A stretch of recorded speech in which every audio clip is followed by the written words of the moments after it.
부르시겠습니다.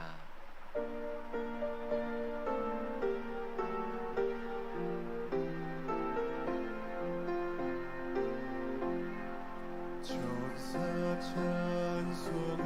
찬송하기를 거룩하신 그 주께 영광 돌려보내세 그 주 어린하셨네 크고 작은 나라들 기뻐 화답하여라 영광 받은 왕의 왕 베들레헴에 나신 주 영광 받은 왕의 왕 베들레헴에 나신 주 오늘 나신 예수님 하늘에서 내려와 전혀 몸에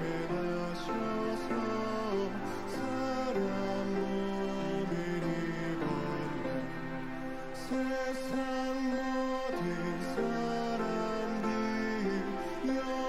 영원하신 주님께 영광 돌려보내며 높이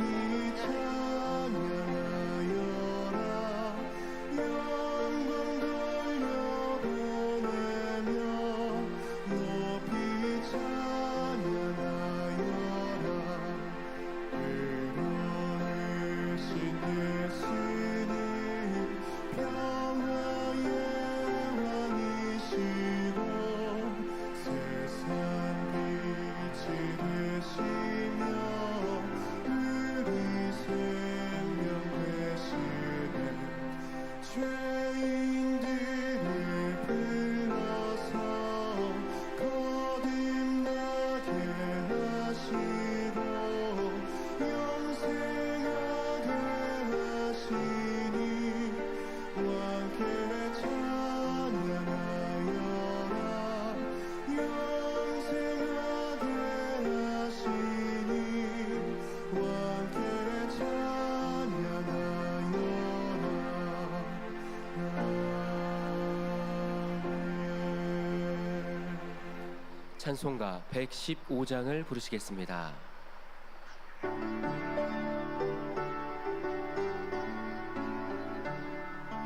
기쁘다 그 주 오셨네 만 백성 맞아라 온 교회여 다 일어나 다 찬양하여라 다 찬양하여라 다 찬양하여라 그 새주 탄생했으니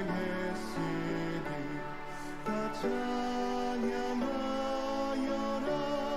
이 세상에 만물들아 다 화답하여라 다 화답하여라 다 화답하여라 온 세상 죄를 사하러 주 예수 오셨네 죄와 슬픔 몰아내고 다 구원하시네 다 구원하시네 다 구원하시네 은혜와 진리 되신 주 다 주관하시니 만국 백성 그 주 앞에 다 경배하여라 다 경배하여라 다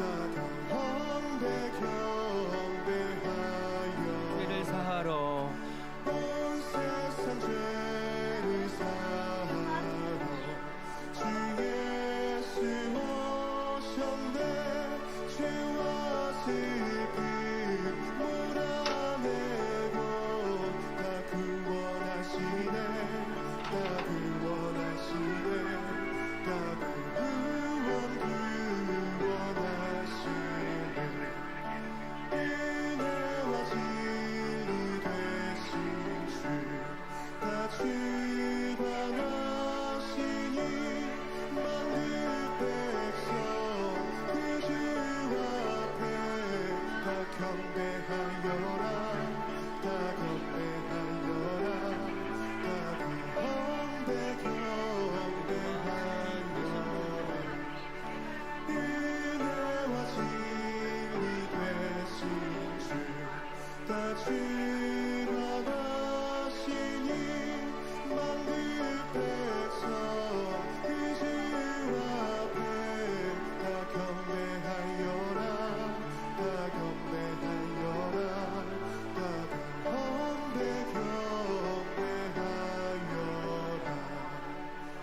주시고 찬송가 113장을 부르시겠습니다.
Starting with the silent prayer, let's offer up the Sunday morning service to Father our God.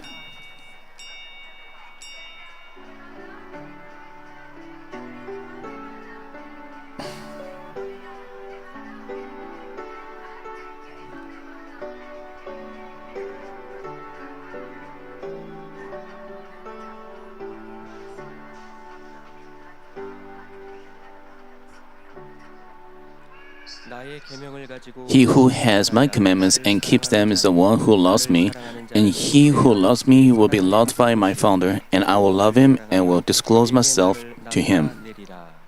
Amen. Please stand up and sing together hymn number 32.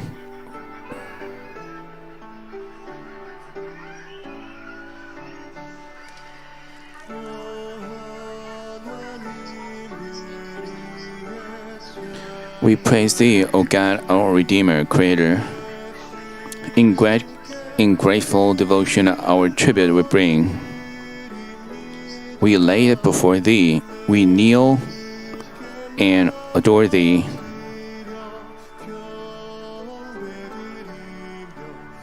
We bless Thy holy name. Glad places we sing. Amen.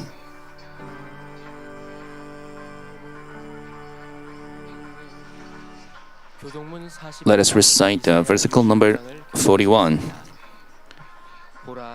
Behold, I will create new heavens and a new earth. The former things will not be remembered, nor will they come to mind. But be glad and rejoice forever in what I will create. For I will create Jerusalem to be a delight and its people a joy. I will rejoice over Jerusalem and take delight in my people. The sound of weeping and of crying will be heard in no more. The wolf and the lamb will feed together, and the lion will eat the straw like the ox, but dust will be the serpent's food. There will be neither harm nor destroy in all my holy mountains. Amen. Let's confess our faith with the Apostles' Creed. I believe in God the Father Almighty, maker of heaven and earth, and in Jesus Christ, His only Son, our Lord, who was conceived by the Holy Spirit, born of the Virgin Mary, suffered under Pontius Pilate, was crucified, dead, and buried. He descended into the grave. The third day He rose again from the dead. He ascended into heaven and sitteth on the right hand of God the Father Almighty. From thence He shall come to judge the quick and the dead. I believe in the Holy Spirit, the Holy Christian Church, the communion of the saints, the forgiveness of sins, the resurrection of the body, and the life everlasting. Amen. Please sit down and offer up a prayer of repentance, looking back on the week. 한 주간도 지켜주시고 보호해 주셨다가 오늘도 아버지 하나님 앞에 신령과 진정으로 예배드릴 수 있도록 축복해 주시오니 감사를 드립니다. 지난 날들을 돌아보며 우리가 보고 듣고 말하고 생각하며 마음에 품고 행하고 느낀 것을 돌아봅니다. 주님의 말씀대로 또한 당회자님께서 가르쳐 주신 말씀대로 순종하며 행하지 못한 것이 있다면 이 시간에 우리의 대언자가 되시는 예수 그리스도 앞에 자복하오니 주님의 보혈의 피로 깨끗하고 정결하게 씻어 주시기를 원합니다. 그리하여 이 시간에 예배드리는 데에 합당한 중심으로 아버지께 드리게 하여 주시고 마음의 문을 활짝 열고 말씀을 받으며 새롭게 변화되어 충만한 시간 될 수 있도록 역사해 주시옵소서. 마치는 시간까지 주의 성령으로 함께해 주시옵소서. 감사드리며 우리 주 예수 그리스도 이름으로 기도하옵나이다. 아멘. Amen. 찬송가 125장을 부르신 후 After we sing the song, hymn song numbered 125, and then Pastor Youngjin No will pray for the service on behalf of us.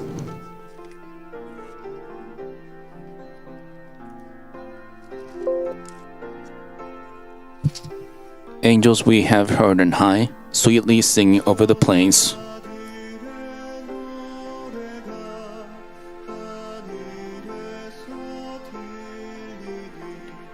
And the mountains in reply echo back their joyous strains.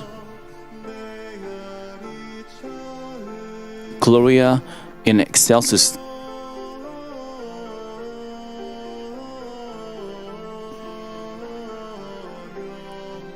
Gloria in excelsis Deo.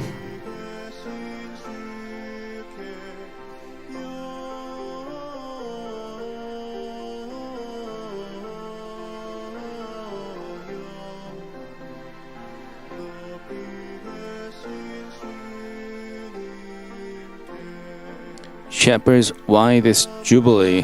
Why your joyous strains prolong? Say, what may the tidings be, which inspire your heavenly song? Gloria in excelsis Deo.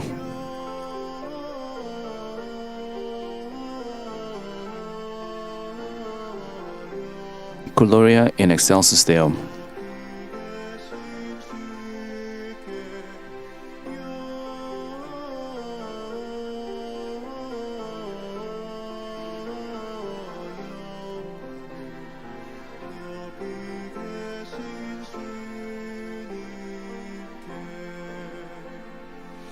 Come to Bethlehem and see him whose birth the angels sing.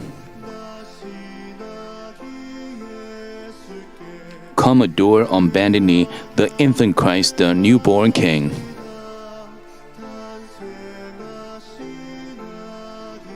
Gloria in excelsis Deo.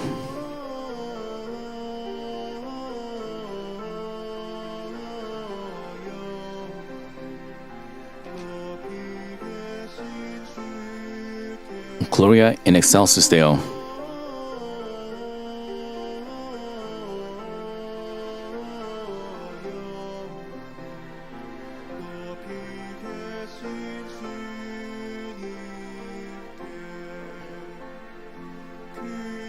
See within the manger laid Jesus, Lord of heaven and earth.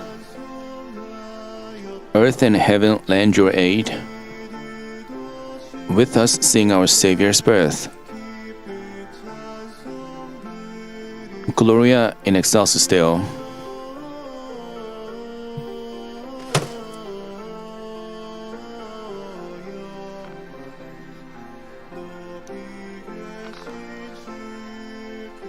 Gloria in excelsis Deo.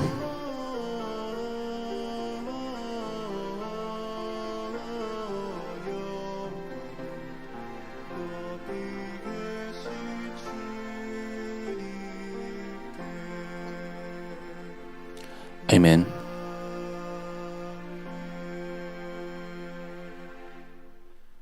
Hallelujah. Father God of love, you didn't spare your only begotten Son, but gave him up for all people so that we can live in the inspiration of the Christmas in December. Thank you for your tremendous loving grace. He only obeyed and abandoned the glory of heaven and came down to this lowly earth and carried a cross and made sacrifice, thereby opening the way of salvation. We thank our Lord for His great loving grace. The Holy Spirit came in our hearts and led us in truths and tells us of the future things. Let us give you spiritual worship where we can worship you in spirit and truth. Our shepherd has shared with us how our Lord is our Savior to all of the world and manifested blessing power of the Holy Spirit and verified that the Bible is true. Such devotion and sacrifice and will lead to the completion of the power of recreation 100%. Our acting senior pastor has paid a price of our Lord's blood and to quench the thirst of our Lord and has please be with her with the power so that we can have a happier new year. Let us engrave the joy of Christmas in our heart. And so that if we live for the Lord, and if we die for the Lord, whether we live or die, we should boldly confess that whether we live or die, we belong to the Lord. Senior pastor delivers the message on the message of the cross. Let his message divide our soul and spirit, joints and marrow, and let us have the life and change out of the message. Please hold on to the preside of the service and joyfully accept the praise and performance of Emmanuel Choir and Nishi Orchestra. And please remember all the helping hands for the service and pay them back with the blessings on this earth and heavenly rewards. Please remember all our Mami members who are joining the service through GC and internet, etc. and pour out the tremendous grace upon them, all of them as well. May you be glorified along through this Sunday evening service. May I pray in the name of Jesus Christ. Amen.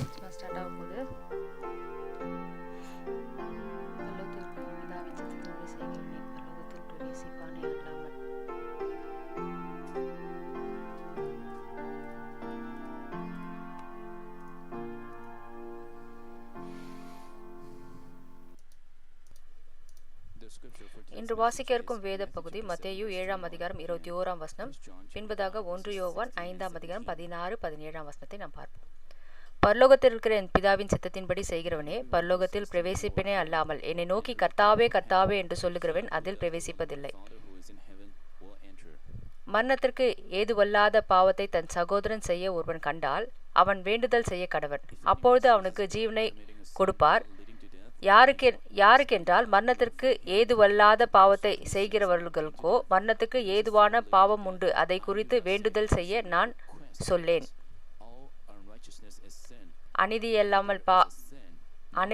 பாவம்தான், ஏனென்றால் மரணத்திற்கு ஏதுவல்லாத பாவமும் உண்டு.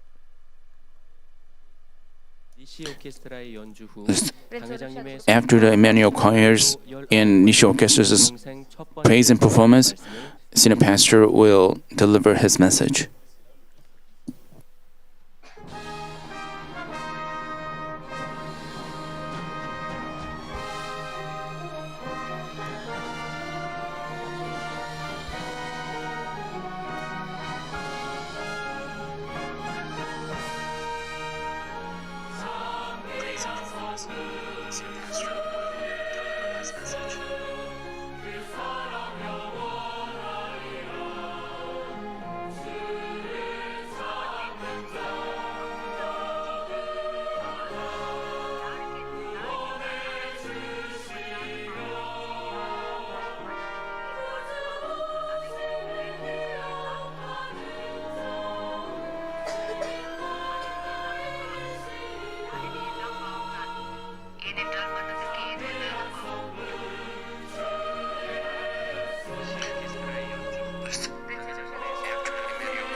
கிறிஸ்துவுக்கு அன்பான சகோதர சகோதரிகளே, அனைத்து கிளை தேவாலயங்கள், உள்ளூர் விசுவாசிகள், இணையதளத்தின் வழியாக கலந்து கொள்ளும் அனைத்து விசுவாசிகளும் மற்றும் GCN பார்வையாளர்களும்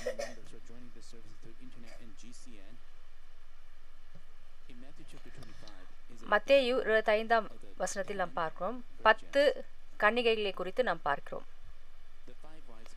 10 பேரில் புத்தியுள்ள ஸ்திரீகள் தங்கள் விளக்குகளை எரிய வைக்க போதுமான எண்ணெயை தயாரித்தனர். ஆனால் மற்ற 5 புத்தியில்லாத ஸ்திரீகள் எண்ணெயை தீர்த்து கொண்டிருந்தனர். மணவாளன் வரப்போகிறார் என்று அறிவிக்கும் குரலை கேட்டபொழுது 5 புத்தியில்லாத ஸ்திரீகள் அவசரமாக அதிக எண்ணெயை வாங்க சென்றனர். ஆனால் அவர்கள் திரும்பி வந்தபொழுது திருமண விருந்திற்கான கதவு மூடப்பட்டது. தங்களுக்காக வாயில் திறக்கும்படி அவர்கள் கெஞ்சினார்கள்.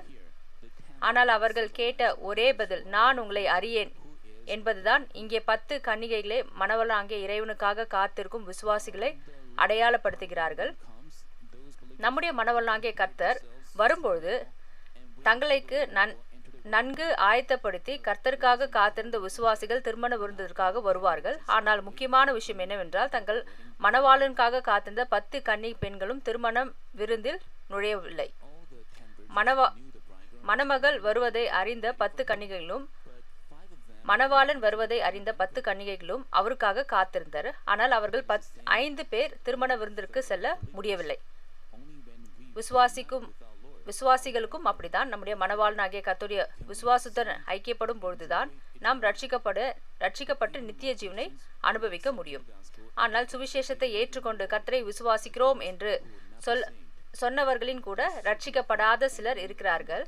அவர்கள் நிச்சயமாக அவர்களை நம்புகிறார்கள் என்று நினைக்கிறார்கள். மேலும் அவர்கள் விடாமுயற்சியுடன் தேவாலயத்தில் கலந்து கொண்டு சில தேவாலய வேலைகளை செய்கிறார்கள். ஆனால் அவர்களால் பரலோகத்தில் நுழைய முடியவில்லை என்றால் அது எவ்வளவு அர்த்தமற்றது. இது அர்த்தமற்றது மட்டுமல்ல, விளைவு மிகவும் பயங்கரமாக இருக்கும்.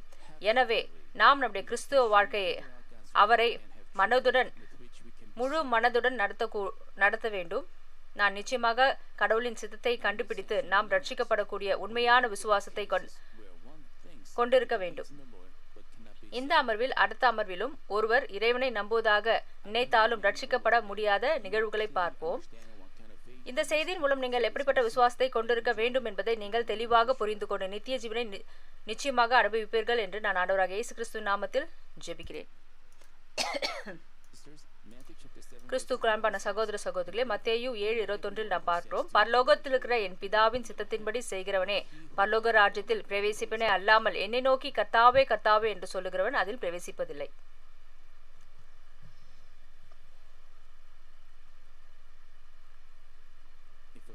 ஒருவர் கர்த்தாவே கர்த்தாவே என்று சொல்லுகிறவன் இயேசுவை இரட்சகர் என்பதை அவர் அறிந்திருக்கிறார் என்று அர்த்தமா? இயேசுவை தங்களின் இரட்சகர் என்று கூறுபவர்களிடையே கூட பரலோகத்தில் நுழைய முடியாதவர்கள் இருப்பார்கள் என்பதே இந்த வசனத்தின் பொருள். பின்னர் வசனத்தில் 23-24 நாம் வாசிக்கிறோம். அந்நாளில் அநேகர் என்னை நோக்கி கர்த்தாவே கர்த்தாவே உம்முடைய நாமத்தினாலே தீர்க்க தரிசனம் உரைத்தோம் அல்லவா, உம்முடைய நாமத்தினாலே பிசாசுகளை துரத்தினோம் அல்லவா, உம்முடைய நாமத்தினாலே அநேக அற்புதங்களை செய்தோம் அல்லவா என்பார்கள். அப்பொழுது நான் ஒரு காலம் உங்களை அறியவில்லை, அக்கிரமம் செய்கைக்காரரே என்னை விட்டு அகன்று போங்கள் என்று அவருக்கு சொல்வேன். தங்கள் இறைவனை நம்புகிறோம் என்று சொன்னாலும் இறைவனின் பெயரால் எதையாவது செய்தாலும் அக்கிரமம் செய்தால் உமக்கும் எனக்கும் என்ன சம்பந்தமும் இல்லை என்று நம் இறைவன் கூறுவார். 1 யோவான் 1:6 நாம் பார்க்கிறோம். நாம் அவருடைய ஐக்கியப்பட்டவர்கள் என்றும் சொல்லியும் இருளிலே நடக்கிறவர்களாய் இருந்தால் சத்தியத்தின்படி நடவாமல் பொய் சொல்லுகிறவர்களாய் இருப்போம். இந்த உலகத்தில் அசாத்தியத்தின் வாழும் ஒருவரும் எனக்கு கடவுளோடு ஐக்கியம் இருக்கிறது, நான் கடவுளை நம்புகிறேன் என்று அவர் கூற முடியாது. நீங்கள் தேவனை விசுவாசிக்கிறீர்கள் என்றால் நீங்கள் ஒளியில் வாழ்வீர்கள். நீங்கள் உண்மையான விசுவாசத்தை கொண்டிருப்பீர்கள், தேவனோடு ஐக்கியம் கொண்டிருப்பீர்கள். நீங்கள் ஒளியின் வாழ்க்கையில் வாழ்ந்து கொண்டிருப்பீர்கள். உண்மையான வாழ்க்கையை வாழ்ந்து கொண்டிருப்போம். நீங்கள் உண்மையான தேவனை நேசிக்கிறீர்கள், ஆனால் நாம் இருளில் நடக்க மாட்டோம், நாம் வெளிச்சத்தின் பிள்ளைகளாக இருப்போம். மத்தேயு 13:40-42 நாம் பார்க்கிறோம். இந்த மக்களை கலைகளுடன் ஒப்பிடுகிறது. ஆதலால் கலைகளை சேர்த்து அக்கினியால் சுட்டெரிக்கிறது போல இவ்வுலகத்தின் முடிவிலே நடக்கும். மனுஷகுமாரன் தம்முடைய தூதர்களை அனுப்புவார். அவர்கள் அவருடைய ராஜ்யத்தில் இருக்கிற சகல இடரல்களையும் அக்கிரமம் செய்கிறவர்களையும் சேர்த்து அவர்களை அக்கினி சூளையிலே போடுவார்கள். அங்கே அழுகையும் பற்கடிப்பும் உண்டாயிருக்கும். நெருப்பு சூளை நரக நெருப்பு குறிக்கிறது. அழுகையும் பற்கடிப்பும் இருக்கும். ஒரு விவசாயி அறுவடையின் போது கோதுமையிலிருந்து களைகளை பிரிப்பது போல பொய்யான நம்பிக்கை உள்ளவர்களை களைகளை போன்றவர்களை உலக முடிவில், அதாவது நியாய தீர்ப்பு காலத்தில் கர்த்தர் விசாரிப்பார். அக்கிரமம் செய்பவர்களை அவர்கள் நம்புவதாக சொன்னாலும் மற்றவர்களை வீழ்ச்சியடைய செய்பவர்கள் நெருப்பு சூளையில், அதாவது நரக நெருப்பில் வைப்பார். ஞாயிற்றுக்கிழமைகளில் தேவாலயத்திற்கு சென்றாலும் தஸ்மபாகம் கொடுத்தாலும் நன்றி மற்றும் கட்டுமான பணிகளை செய்தாலும் பல தேவாலய பணிகளை செய்தாலும் அக்கிரமம் செய்பவர்கள் ரட்சிக்கப்பட மாட்டார்கள். இருளில் பற்களை கடித்துக் கொண்டிருக்கிறார்கள். 1 யோவான் 3:4 நாம் பார்க்கிறோம்.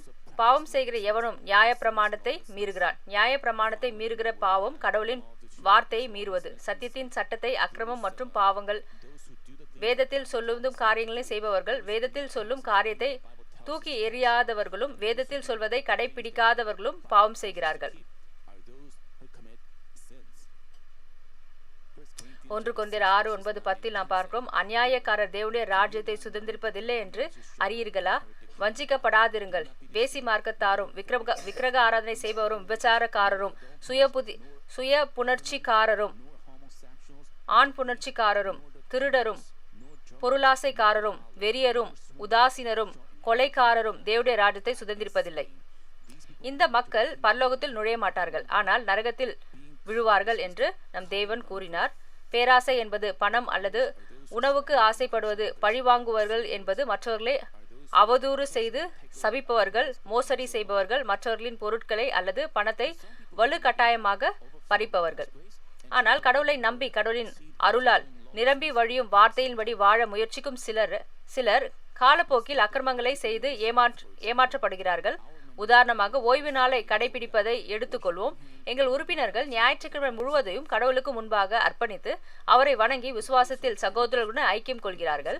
ஆனால் உங்களை தூண்டுபவர்கள் வழிபாட்டில் கலந்து கொண்டு உலக இன்பங்களை பெறுவது சரியில்லை என்று கூறுகிறார்கள். நீங்கள் ஞாயிற்றுக்கிழமை ஒரு சேவையில் கலந்து கொள்ளலாம், மாலை சேவையில் கூட கலந்து கொள்ள வேண்டியதில்லை என்று அவர்கள் கூறுகிறார்கள். கிளப்பிங், மீன்பிடித்தல், மலை ஏறுதல், திரைப்படங்கள், விளையாட்டு போட்டிகள் போன்றவற்றை பார்த்து மகிழலாம் அல்லது அதிக பணம் சம்பாதித்து உலக செயல்பாடுகளில் பங்கேற்கும்படி உங்களை துன்புறுத்துகிறார்கள். அவர்கள் நீங்கள் ஏன் இவ்வளவு கடினமாக கிறிஸ்துவ வாழ்க்கை நடத்த வேண்டும் மற்றும் கிறிஸ்துவர்களுக்கு சில நிகழ்வுதானே உள்ளது, ஆனால் நீங்கள் ஏன் மிகவும் கட்டுப்பாட்டுடன் இருக்கிறீர்கள்? கொரியாவில் மற்றொரு சிறப்பு நபர் இருக்கிறார். எங்கள் தேவாலய உறுப்பினர்களை விட அவர்கள் மிகவும் சிறப்பு வாய்ந்தவர்கள். சமீபத்தில் அவர்களை 2 முறை செய்தித்தாள்களில் பார்த்தேன். யார் அவர்கள்?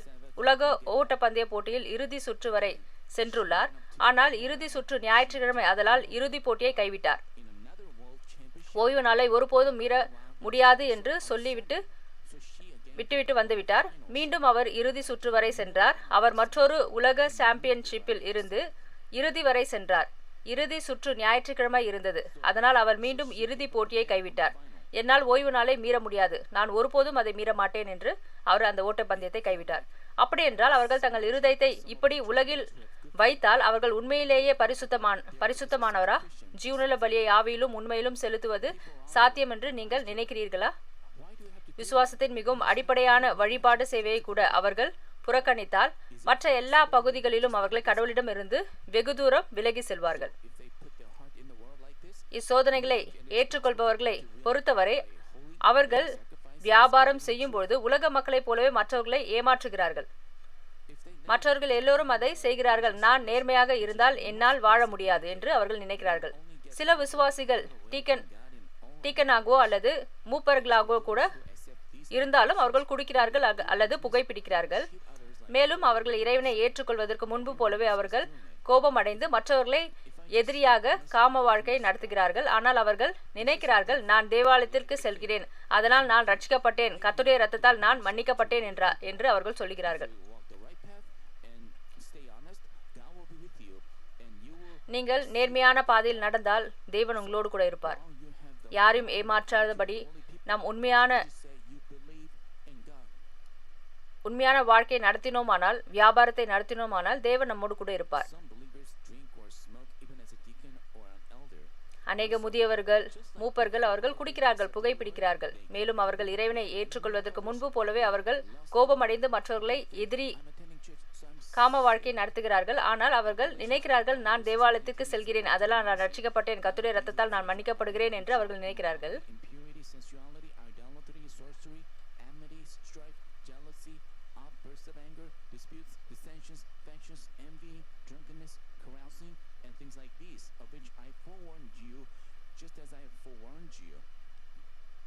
அதில் நாம் பார்க்கிறோம், மாம்சத்தின் கிரியைகள் வெளியரங்கமாய் இருக்கின்றன. அவையாவன விபச்சாரம், வேசித்தனம், அசுத்தம், காம விகாரம், விக்கிரக ஆதனை, பில்லி சூனியம், பகைகள், விரோதங்கள், வைராக்கியங்கள், கோபங்கள், சண்டைகள், பிரிவினைகள், மார்க்க பேதகங்கள், பொறாமைகள், கொலைகள், வெறிகள், களியாடுகள் முதலானவைகளே. இப்படிப்பட்டவைகளை செய்கிறவர்கள் தேவனுடைய ராஜ்யத்தில் சுதந்திரிப்பதில்லை என்று முன்னமே நான் சொன்னது போல இப்பொழுதும் உங்களுக்கு சொல்கிறேன். நான் உங்களுக்கு முன் அறிவித்தேன் என்று கூறியது போல் பழைய ஏற்பாட்டு காலில் இருக்கிறோம். இயேசு அவருடைய சீஷர்களுக்கு மற்றும் கடவுளின் பிற மனிதர்கள் மூலமாகவும் கடவுள் இதை பற்றிய பல முறை எச்சரித்தார். நீங்கள் கர்த்தரில் உங்கள் விசுவாசத்தை பறைசாற்றலும் நீங்கள் பாவங்களை விட்டு உங்களை விசுவாசத்தை பறைசாற்றலும் நீங்கள் பாவங்களை விட்டு திரும்பினால் அக்கிரமத்தை இன்னும் கடைபிடித்தால் நீங்கள் தேவனுடைய ராஜ்யத்தை சுதந்திரிப்பதில்லை என்று நீங்கள் நரகத்தில் விழ முடியாது. கலாத்தியரில் விசுவாசிக்கப்பட்டுள்ள மாம்சத்தின் கிரியைகளை தவிர ரோமர் 14:23 நாம் பார்க்கிறோம், அக்கிரம ஆக்கினைக்குள்ளாக தீர்க்கப்படுகிறான், விசுவாசத்தினாலே வராத யாவும் பாவமே.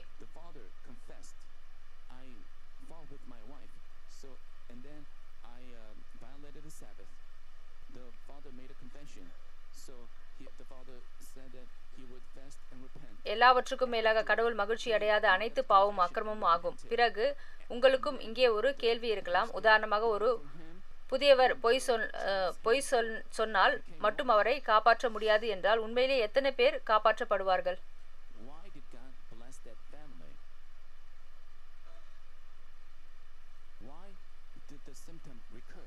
நம் தேவன் ஏன் நம் குடும்பங்களை ஆசிர்வதிக்கிறார்? நாம் குடும்பமாக நாம் உண்மையாக இருக்கும் பொழுது கர்த்தர் நம்மளோட குடும்பத்தை ஆசிர்வதிக்க அவர் வல்லவராய் இருக்கிறார். நாம் மனம் திரும்பும் பொழுது, நாம் முழுமையாக மனம் திரும்பி நாம் தேவனிடம் ஒப்பு கொடுக்கும் பொழுது நம் தேவன் நம்மளை மன்னிக்க அவர் வல்லவராய் இருக்கிறார், நம்மளை ஆசிர்வதிக்க அவர் வல்லவராய் இருக்கிறார். நாம் ஜெபித்தோம், நாம் சபைக்கு சென்றோம் என்று நாம் சொல்லாதபடி இருதயத்தில் நாம் நேர்மையாக வாழ்ந்தோம் என்றால், உண்மையான வாழ்க்கையை வாழ்ந்தோம் என்றால் நம் தேவன் நம்மளை ஆசிர்வதிப்பார்.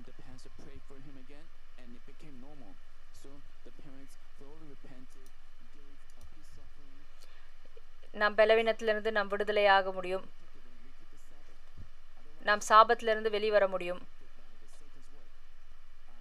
பிசாசன எந்த ஒரு கிரியும் நம்மிடம் செய்ய முடியாது.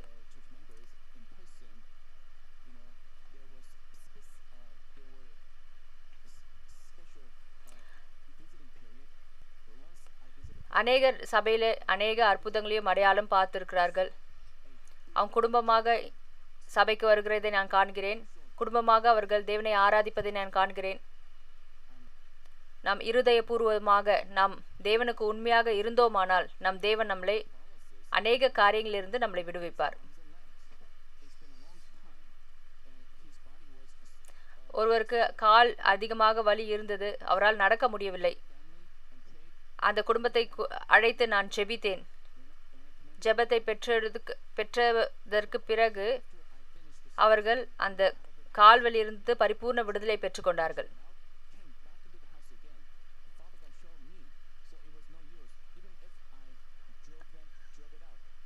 அவர்கள் இருதயபூர்வமாக அவர்கள் ஒரு சில காரியத்தை இருதயத்தில் வைத்துக் கொண்டிருந்தார்கள்.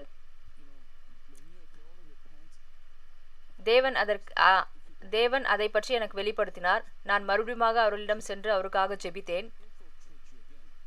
நீங்கள் முழுமையாக மனம் திரும்பும் பொழுது இன்னும் அநேக ஆசீர்வாதத்தை பெற்றுக்கொள்வீர்கள் என்று அந்த குடும்பத்திடம் நான் கூறினேன்.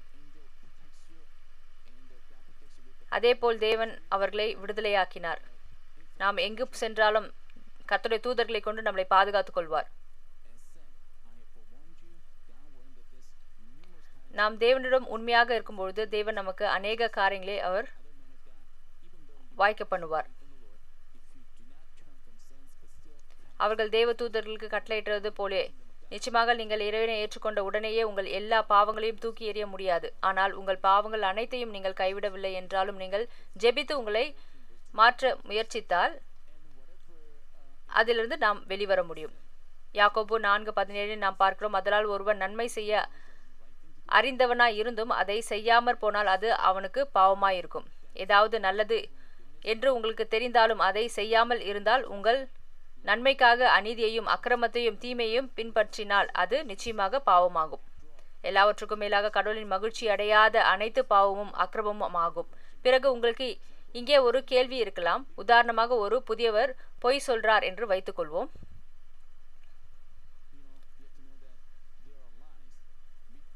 அவர் பொய் கூறுகிறார். புதியதாக கிறிஸ்துவத்துக்கு வந்தவர் அவர் பொய் கூறுகிறார் என்று வைத்துக்கொள்வோம்.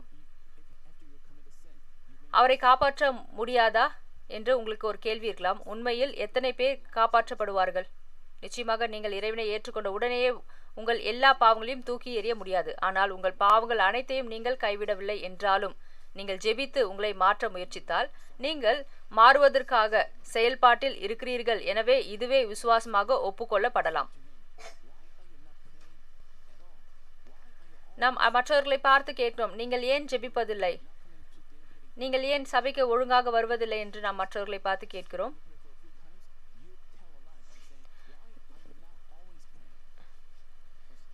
நீங்கள் பொய் கூறுகிறீர்கள், ஆனால் நீங்கள் நான் அதிகமாக ஜெபிக்கிறேன், நீ ஏன் ஜெபிக்கவில்லை என்பதை நீங்கள் சொன்னால் நீங்கள் உண்மையாக ஜெபிக்கிறீர்களா என்று உங்கள் இருதயத்தை நீங்கள் ஆராய்ந்து பாருங்கள். கடவுள் உங்களை அநீதியானவர் என்று சொல்லவில்லை, ஆனால் ரட்சிக்கப்படுவதற்கான நம்பிக்கை உங்களுக்கு இருக்கிறது என்பதை ஒப்புக்கொள்கிறார். அதனால் நீங்கள் பாவங்களை துறக்க கூட முயற்சி செய்யலாம். மாம்சத்தின் கிரியைகளை செய்து உலக விஷயங்களின் அதிக கரை படிந்தால் நாம் நம்புகிறேன் என்று நீங்கள் ஒப்புக்கொண்டாலும் அது பொய், அது உண்மையில்லை. எனவே நீங்கள் உண்மையிலேயே இறைவனை நம்பினால், நீங்கள் தற்செயலாக ஒரு பாவத்தை செய்திருந்தாலும் நீங்கள் அதை உணர்ந்தவுடன் விரைவில் ஒரு முழுமையான இருதயத்தை அடைய வேண்டும்.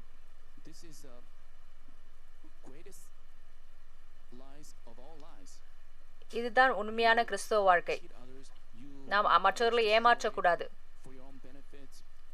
நாம் நம்மளுடைய நன்மைக்காக மற்றவர்களை ஏமாற்றக்கூடாது. இது பிசாசானவனுடைய கிரியை. பிசாசு நம்மளை தூண்டிக்கொண்டே இருப்பான். நாம் ஒரு சில பொய்களில் நாம் விழுந்தோமானால் தொடர்ந்து அது பொய்யாகவே மாறிக்கொண்டிருக்கிறோம். சின்ன பொய் சொல்லும் பொழுதே நாம் மனம் திரும்ப வேண்டும்.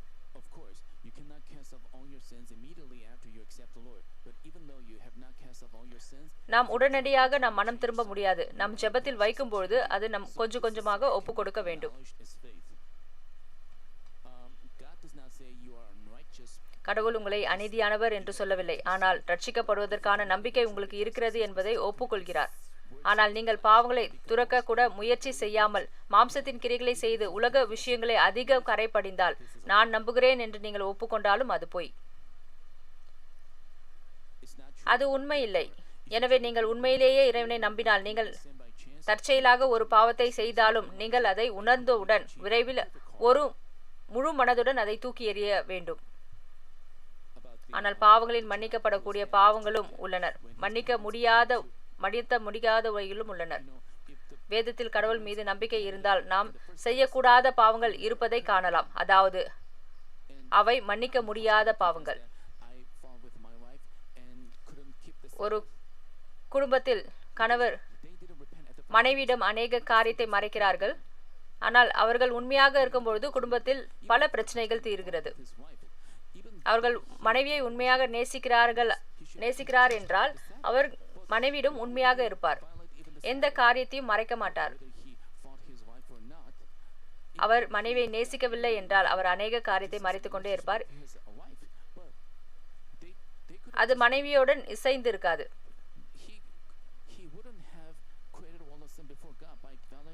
அதேபோல் நாம் தேவனுக்கு முன்பாக நாம் நம்பிக்கை உள்ளவர்களாக விசுவாசத்துடன் இருக்க வேண்டும்.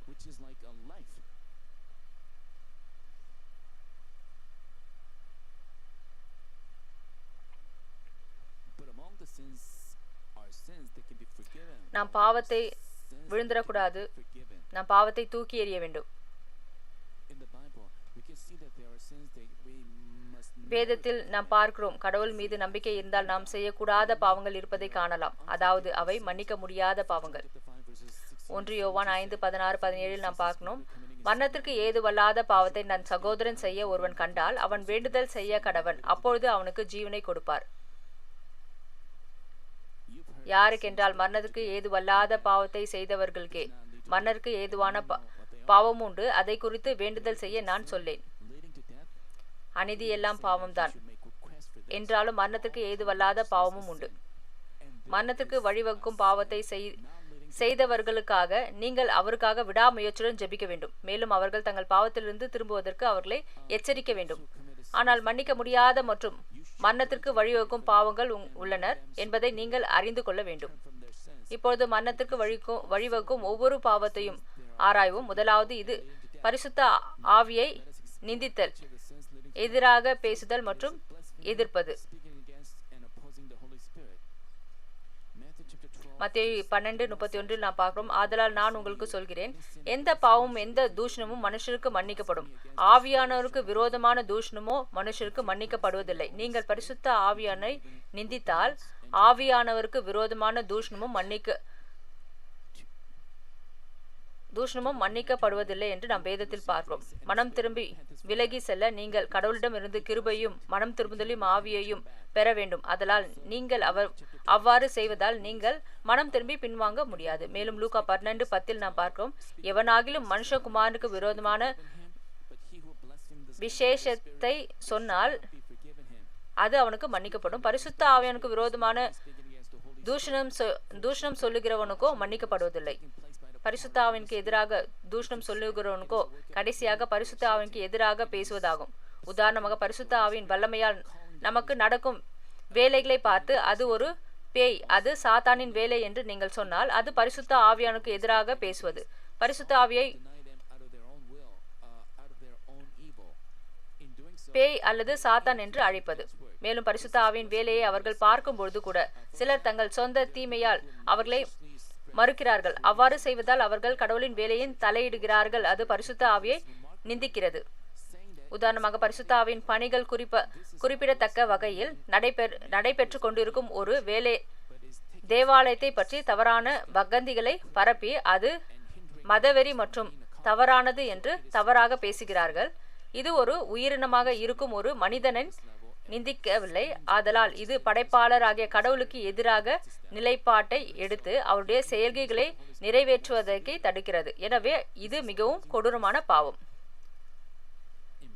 மேலும் ஒரு நபர் இந்த நிலையை அப்பால் சென்று பரிசுத்த ஆவியின் செய்கைகளுக்கு எதிராக நின்று அவற்றை நடைமுறைப்படுத்துவதற்கான திட்டங்களை செய்யலாம். அவ்வாறு செய்யும் பொழுது அவர் பரிசுத்த ஆவியுடன் மிகவும் கடுமையான குறுக்கிடுகிறார். பின்னர் இது பரிசுத்த ஆவியை எதிர்ப்பதாகும். மார்க்கு 2:30 நாம் பார்க்கும் யூதர்கள் தூய ஆவியை நிந்தித்து எதிர்த்து பேசும் எதிரிக்கும் காட்சி காணலாம். பின்னர் வீட்டிற்கு போனார்கள். அங்கே அவர்கள் சாப்பிடுவதற்கு சமயமில்லாதபடிக்கு அநேக ஜனங்கள் மறுபடியும் கூடி வந்தார்கள். அவருடைய இனத்தார் இதை கேட்டபொழுது அவர் மதிமயங்கி இருக்கிறார் என்று சொல்லி அவரை பிடித்து கொள்ளும்படி வந்தார்கள். எருசலேமிலிருந்து வந்த வேதபாரகர் இவன் பெயல்சே பூலை கொண்டு இருக்கிறார்கள்.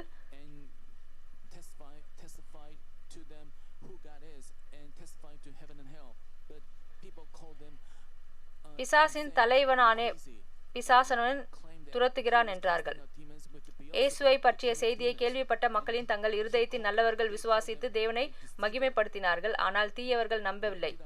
மாறாக இயேசுவை பற்றிய தீய வார்த்தைகளை உருவாக்கி பரப்பினார்கள். மேலும் அவர்கள் கடவுளையோ அல்லது சாத்தானையோ மக்களையோ அறியாத புறஜாதிகள் அல்ல.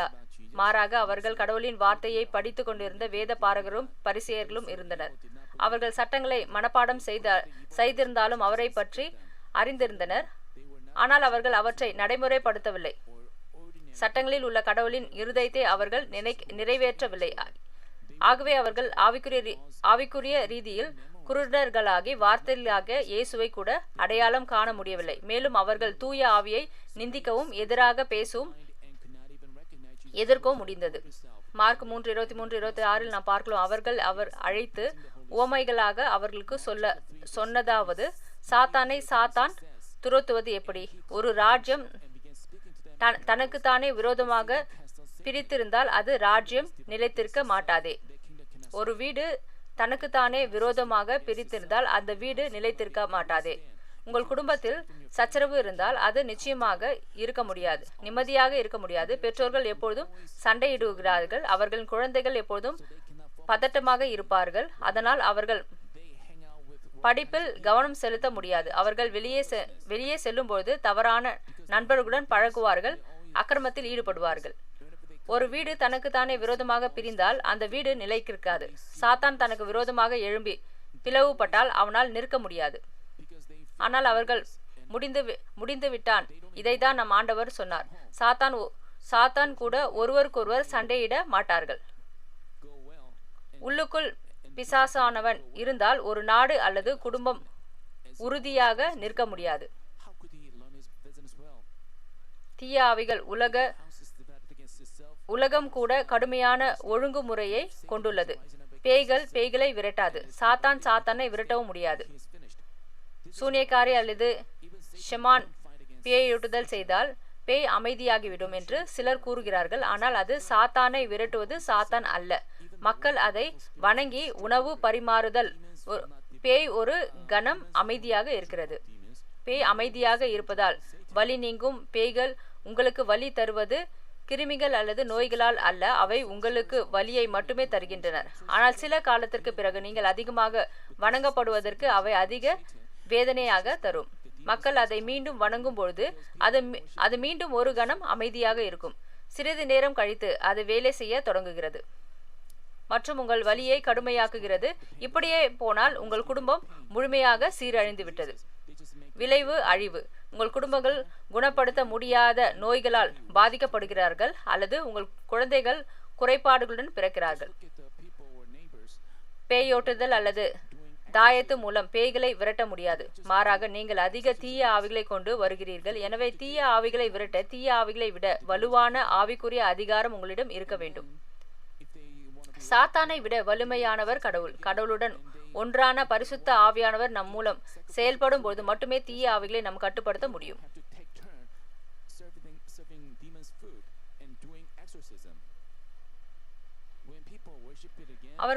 அவர்களுக்கு முன்பாக அநேக காரியங்களை படைக்கும் பொழுது அந்த சாத்தான் அவர்களுக்கு கட்டுப்படுத்துகிறது. பேய் அமைதியாக இருந்தால் வலி நீங்கும். பேய்கள் உங்களுக்கு வலி தருவது கிருமிகள் அல்லது நோய்களால் அல்ல, அவை உங்களுக்கு வலியை மட்டுமே தருகின்றன. ஆனால் சில காலத்திற்கு பிறகு நீங்கள் அதிகமாக வணங்கப்படுவதற்கு அவை அதிக வேலையை தரும், வேதனையை தரும். மக்கள் அதை மீண்டும் வணங்கும் போது அது மீண்டும் ஒரு கணம் அமைதியாக இருக்கும். சிறிது நேரம் கழித்து அது வேலை செய்ய தொடங்குகிறது மற்றும் உங்கள் வலியை கடுமையாக்குகிறது. இப்படியே போனால் உங்கள் குடும்பம் முழுமையாக சீரழிந்துவிடும். விளைவு அழிவு. உங்கள் குழந்தைகள் குணப்படுத்த முடியாத நோய்களால் பாதிக்கப்படுவார்கள் அல்லது உங்கள் குழந்தைகள் குறைபாடுகளுடன் பிறப்பார்கள். பேயோட்டுதல் அல்லது தாயத்து மூலம் பேய்களை விரட்ட முடியாது. மாறாக நீங்கள் அதிக தீய ஆவிகளை கொண்டு வருகிறீர்கள்.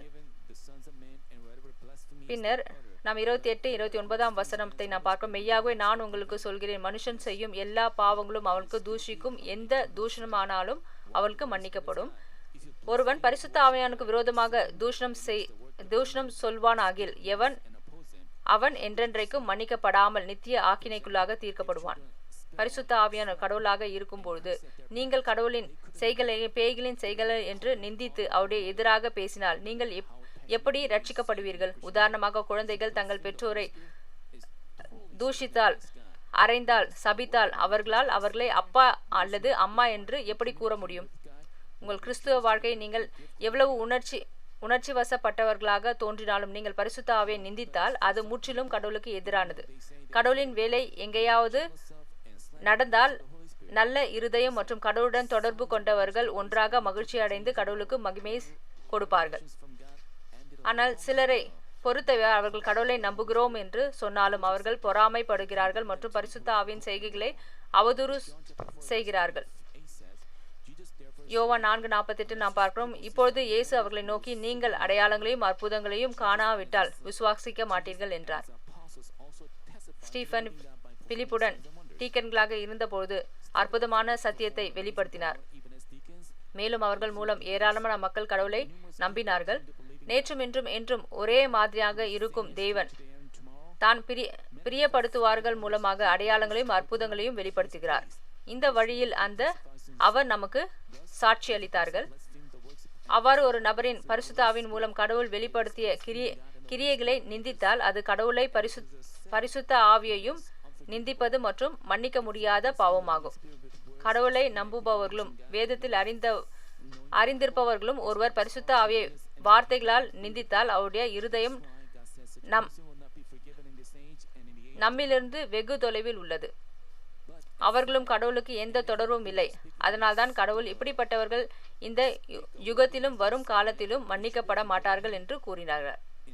ஆனால் மனுஷகுமாரனுக்கு விரோதமாக ஒரு வார்த்தை பேசுகிற எவனும் அவனுக்கு மன்னிக்கப்படும் என்று சொன்னது போல் சில சமயங்களில் பரிசுத்த ஆவினை பெறாதவர் அல்லது சத்தியத்தை அறியாத ஒருவர் பரிசுத்த ஆவியின் கிரியைகளை நிந்திக்கலாம். இது கடவுளுக்கு எதிராக நிற்கவில்லை, ஆனால் அது மனித குலத்திற்கு எதிராக பேசுகிறது. அதாவது மனிதருக்கு மனிதனுக்கு எனவே அவர் முழுமையாக மனம் திரும்பினால் அவர்கள் மன்னிக்கப்படலாம். மரணத்திற்கு வழிவகுக்கும் இரண்டாவது பாவம் பற்றி அடுத்த அமர்வில் உங்களுக்கு விளக்குகிறேன். அன்பான சகோதர சகோதரிகளே, நான் முன்பு மற்றும் சபைகளின் மறுமலர்ச்சி கூட்டங்களில் பிரசங்கித்த பொழுது மரணத்திற்கு வழிவகுக்கும் பாவங்களை பற்றி பிரசங்கித்தேன். இப்பொழுது உறுப்பினர்களுக்கு தலைவர்களுக்கும் கூட வேதம் இப்படிப்பட்ட வார்த்தைகள் இருப்பது தெரியாது என்று கூறி ஆச்சரியப்பட்டனர். மேலும் கர்த்தாவே கர்த்தாவே என்று சொன்னாலும் அக்கிரமம் செய்பவர்கள் ரட்சிக்கப்பட மாட்டார்கள் என்பதை நான் சுட்டிக்காட்டின பொழுது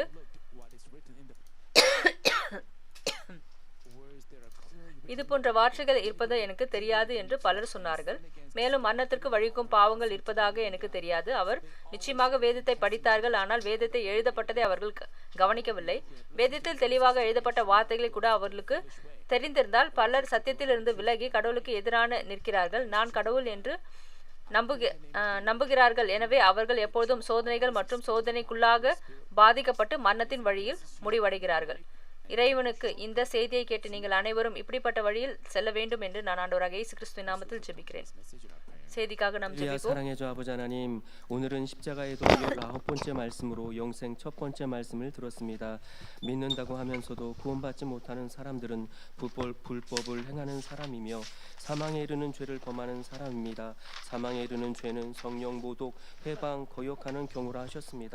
어제나 오늘이나 영원토록 동일하신 하나님께서는 오늘날도 기뻐하시는 사람들을 통해 기사와 표적을 나타내시며 하나님을 증거하십니다. 그러니 하나님께서 성령의 역사로 나타내신 일들을 회방할 때 바로 하나님을 대적하는 성령 회방이 되는 것이며, 하나님을 믿는다고 하고 성경을 알면서도 말로 성령을 회방하면 하나님과 상관이 없는 사람들이니 이 세상과 오는 세상에도 사하심을 얻지 못하는 것이오니 항상 자신을 돌아보아 하나님의 말씀대로 살아가는 우리 모두 되게 주옵소서. 감사드리며 우리 주 예수 그리스도 이름으로 기도하옵나이다.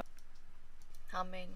நம் தலைமை பகுதி ஜெபத்தை பெற்றுக்கொள்ளும். உங்களுக்கு எந்தெந்த பகுதி பலவீனங்கள் வியாதிகள் இருக்கிறோ அந்த பகுதிகளில் உங்கள் கரங்களை வைத்து நீங்கள் ஜெபத்தை பெற்றுக்கொள்ளும் பொழுது நீங்கள் விடுதலை பெற்றுக்கொள்வீர்கள்.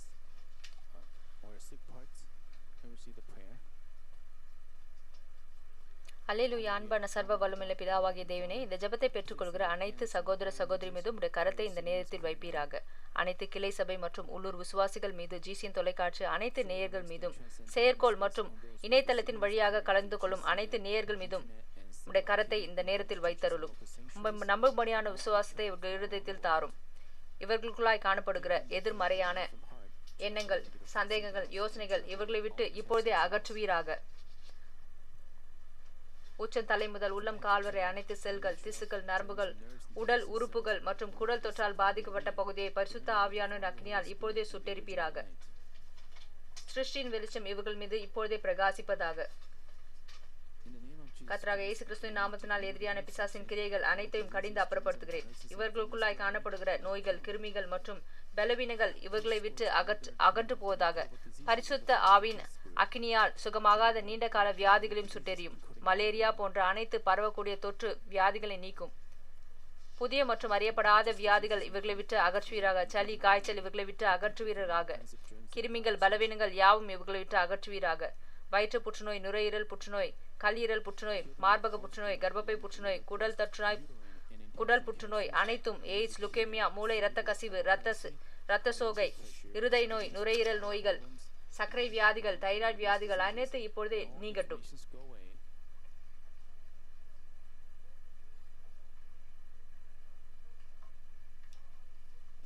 போலியோ, வாதை, மூட்டுவீக்கம், குடல் இறக்கம் மற்றும் அனைத்து வியாதியிலிருந்து பூர்ணம் சுகத்தை பெற்றுக் கொள்வார்களாக. முதுகுவலி, தலைவலி, நரம்பு வலி போன்ற அனைத்து வலிகள் மறைவதாக. வலிப்பு நோய், மன அழுத்தம், நரம்பு மண்டல கோளாறு, மனநல கோளாறு இருந்து விடுதலை தரும். பக்கவாதத்திலிருந்து விடுதலை தரும். இவர் குதித்து எழுந்து நடப்பார்களாக. நல்ல பார்வை திறனும் கேட்க திறனும் பெற்றுக் கொள்வார்களாக.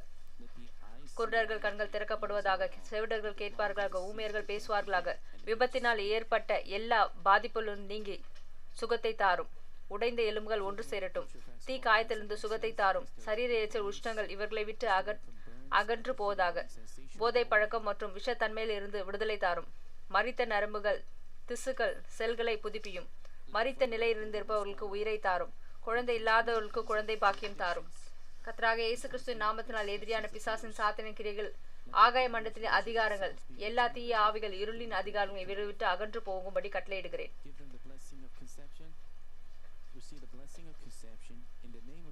தீய ஆவிகள், அசுத்த ஆவிகள், வஞ்சன ஆவிகள், பொய்யின் ஆவிகள், பிரிவினையின் ஆவிகள், இருளின் அதிகாரிகளை அகன்று போகட்டும். அனைத்து விதமான துன்மார்க்கத்தின் கட்டுகள் அகன்று போவதாக. வெளிச்சம் இவர்கள் மீது பிரகாசிக்கட்டும்.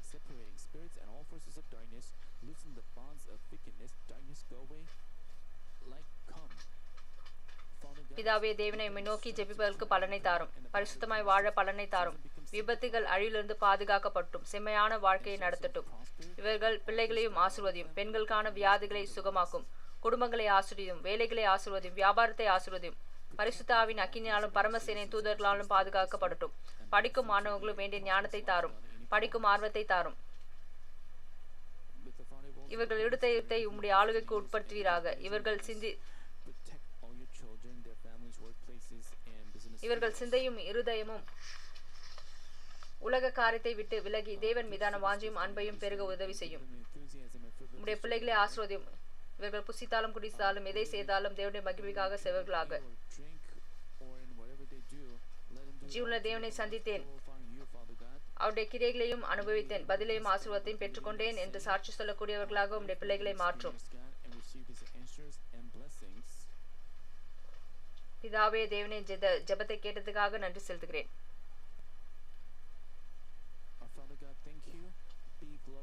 நீர் மாத்திரம் மகிமைப்படுவீராக. நான் கர்த்தராக இயேசு கிறிஸ்துவின் நாமத்தில் ஜெபிக்கிறேன். ஆமென்.